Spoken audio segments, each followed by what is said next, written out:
Hello दोस्तों, नमस्कार। कैसे हैं आप सभी लोग। उम्मीद करती हूँ कि आप अच्छे होंगे, स्वस्थ होंगे। दोस्तों, आज मैं आपके लिए हिंदी में शब्द शक्ति से संबंधित एमसीक्यू क्वेश्चन लेके आई हूँ जो बार बार परीक्षाओं में पूछे जाते हैं।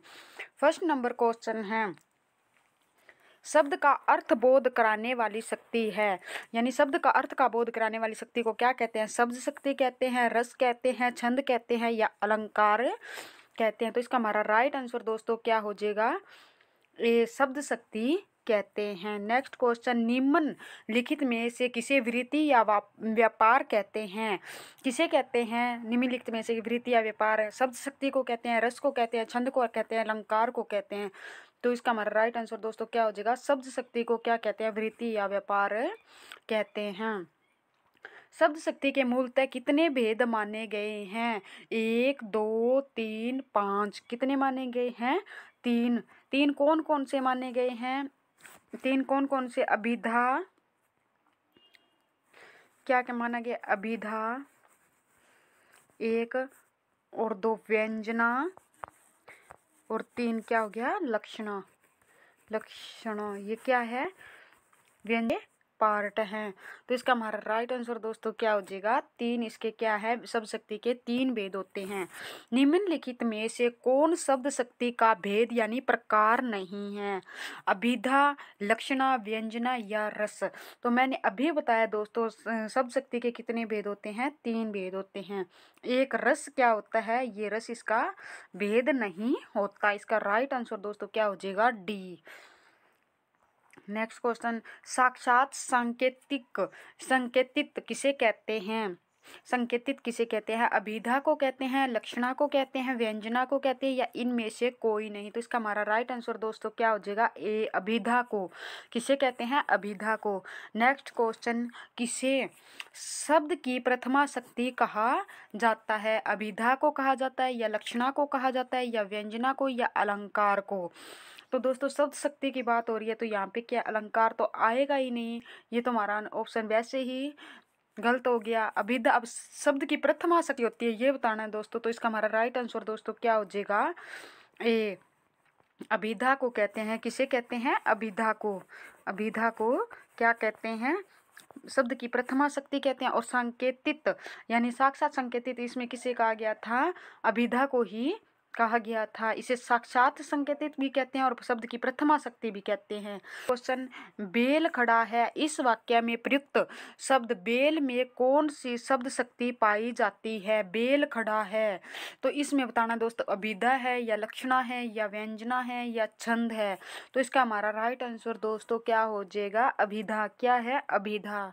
नेक्स्ट क्वेश्चन, लक्षणा की शर्तों की संख्या है 1, 2, 3, 4। इसमें कितनी शर्त रखी गई है दोस्तों ये बताना है। तो इसका हमारा राइट आंसर दोस्तों क्या हो जाएगा? सी। 3 कितनी रखी गई है? 3। इसका राइट आंसर सी हो जाएगा। नेक्स्ट क्वेश्चन, निम्नलिखित में से कौन लक्षणा की शर्तों में शामिल नहीं है? मुख्यार्थ में बांधा या मुख्यार्थ एवं लक्ष्यार्थ में संबंध या रूढ़ या प्रयोजन या व्यंग्यार्थ? तो इसका हमारा राइट आंसर दोस्तों क्या हो जाएगा? डी। इसमें क्या है? व्यंग्यार्थ। व्यंग्यार्थ इसका राइट आंसर हो जाएगा। ये शक्ति इसमें शामिल नहीं है। अब 3 शक्तियां कौन कौन सी है? मुख्यार्थ में बांधा, मुख्यार्थ एवं लक्ष्यार्थ में संबंध होना चाहिए और रूढ़ या प्रयोजन होना चाहिए लेकिन व्यंग्यार्थ नहीं होना चाहिए। इसका राइट आंसर दोस्तों डी हो जाएगा।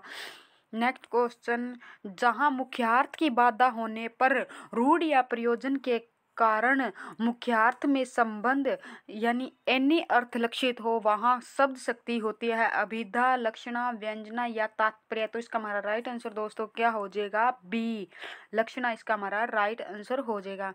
नेक्स्ट क्वेश्चन, अनिल ने सुनील से कहा तुम बेल हो। इस वाक्य में प्रयुक्त शब्द बेल में कौन सी शक्ति है? तो इसका हमारा राइट आंसर दोस्तों क्या हो जाएगा? अभिधा है, लक्षणा है या व्यंजना है या तात्पर्य? तो इसका हमारा राइट आंसर दोस्तों क्या हो जाएगा?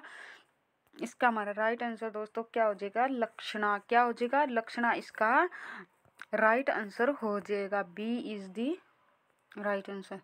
नेक्स्ट क्वेश्चन, मुहावरे और लोकोक्तियों में जिस शब्द शक्ति के जरिए अर्थ ग्रहण किया जाता है, मुहावरे या लोकोक्तियों में जिस शब्द शक्ति के जरिए अर्थ ग्रहण किया जाता है वह है अभिधा, लक्षणा, व्यंजना या तात्पर्य। तो इसका हमारा राइट आंसर दोस्तों क्या हो जाएगा, लक्षणा। रूढ़ा और प्रयोजनवती किस शब्द शक्ति के माध्यम से शब्द का अर्थ लिया जाता है, वह है अभिधा, लक्षणा, व्यंजना या तात्पर्य। तो इसका हमारा राइट आंसर दोस्तों क्या हो जाएगा, बी, लक्षणा के जरिए लिया जाता है। अभिधा और लक्षणा के असमर्थ हो जाने पर जिस शब्द शक्ति के माध्यम से शब्द का अर्थ लिया जाता है वह है व्यंजना है या रस है या छंद है या अलंकार है। तो इसका हमारा राइट आंसर दोस्तों क्या हो जाएगा, ए, क्या हो जाएगा, ए, व्यंजना इसका राइट आंसर हो जाएगा। शब्दी एवं आर्थिक किस शब्द शक्ति के भेद हैं, अभिधा के हैं, लक्षणा के हैं, व्यंजना के हैं या तात्पर्य के हैं। तो ये किसके हैं, व्यंजना के भेद हैं। इसका सी हमारा राइट आंसर हो जाएगा। थैंक यू दोस्तों, नेक्स्ट मिलते हैं, धन्यवाद।